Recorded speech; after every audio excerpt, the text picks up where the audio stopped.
हरि ओम।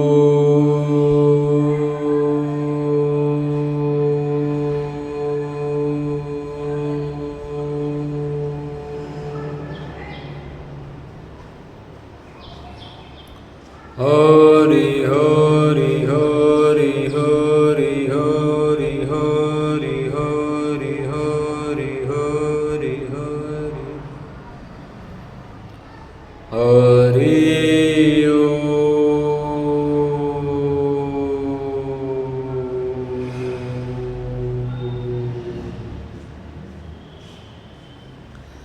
हरिओम। दोस्तों, जिस शरीर को आप रोजाना नहला धुलाकर नाना प्रकार की क्रीम पाउडर लगाकर पता नहीं क्या क्या डेंटिंग पेंटिंग करके इतना खूबसूरत बना के रखते हो,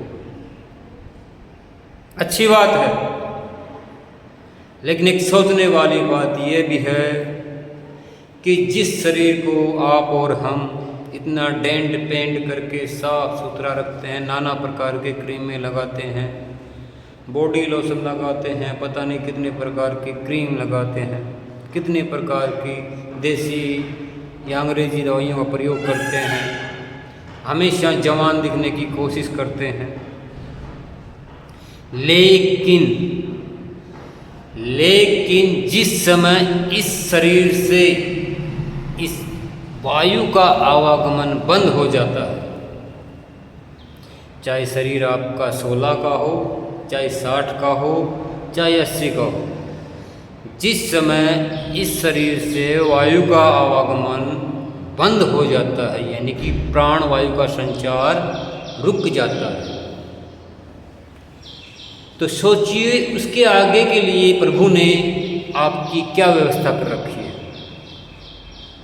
प्रभु ने इतनी बड़ी व्यवस्था की है कि किसी भी इंसान के शरीर से प्राणवायु निकलने के कुछ समय बाद उस शरीर से दुर्गंध पैदा होने लग जाती है।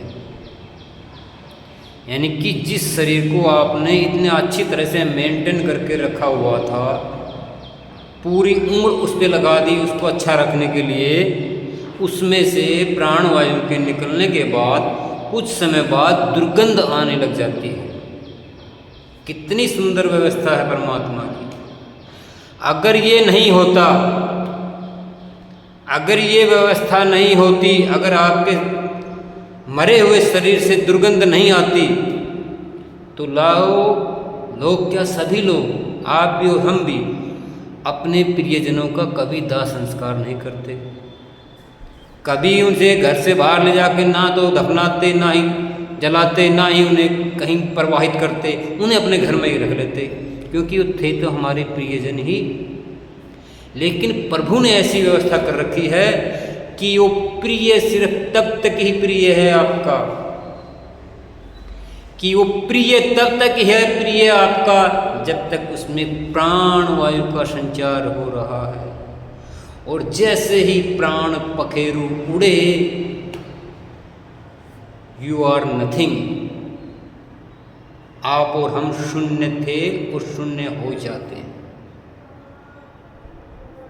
इस बात को समझने में ना ज़्यादा तार्किक बुद्धि की जरूरत है, सिंपल सी बात है।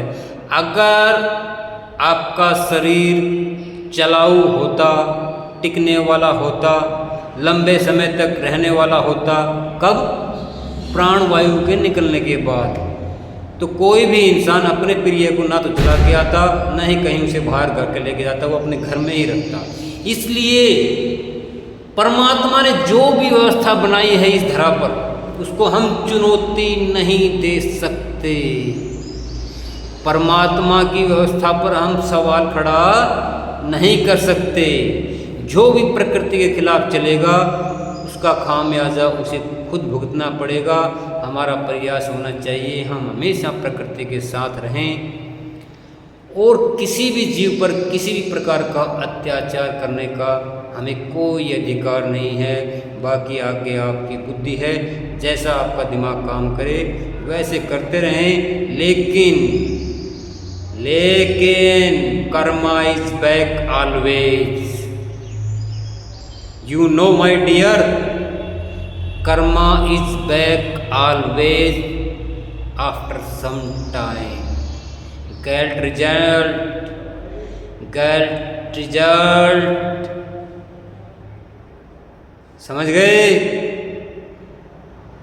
कर्म का फल कुछ समय बाद आपको मिलने वाला है और उसे सहन करने की ताकत आपके अंदर होनी चाहिए कि आपने पेपर कैसा दिया है, रिजल्ट भी उसी के अनुसार आने वाला है मेरे दोस्तों।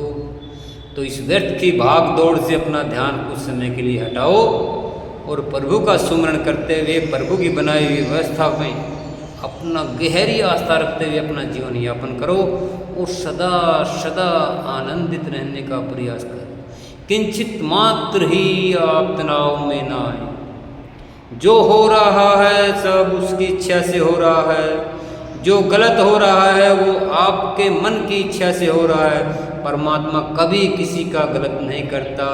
अगर आपके साथ कुछ गलत हो रहा है तो उसके जिम्मेवार आप स्वयं हैं मेरे दोस्तों। परमात्मा पर कभी दोषारोपण नहीं करना चाहिए कि भगवान आप मेरे साथ ही क्यों कर रहे हो, मेरे साथ ही ऐसा क्यों हो रहा है। अरे भाई, जब तू अकेला ही सब पापाचार कर रहा था, एक दूसरे से छल कर रहा था, किसी का हक मार रहा था, तब तुझे परमात्मा नहीं दिखा? तो मेरे भाई, आप इंसान को धोखा दे सकते हो, आपस में भाई भाई को धोखा दे सकते हो, समाज में किसी को भी धोखा दे सकते हो, लेकिन उस सैटेलाइट को, उस ईश्वर को जिसने कण कण को बनाया है, जिसको जन्म देने से पहले उसके खाने पीने की व्यवस्था कर रखी है, उसको धोखा नहीं दे सकते। क्यों तुम व्यर्थ में परेशान हो रहे हो? जैसा चल रहा है वैसे चलने दो और ईश्वर का गुणगान करते हुए अपने दैनिक जीवन के कार्य करते रहो। हरिओम दोस्तों, सदा आनंद से रहो।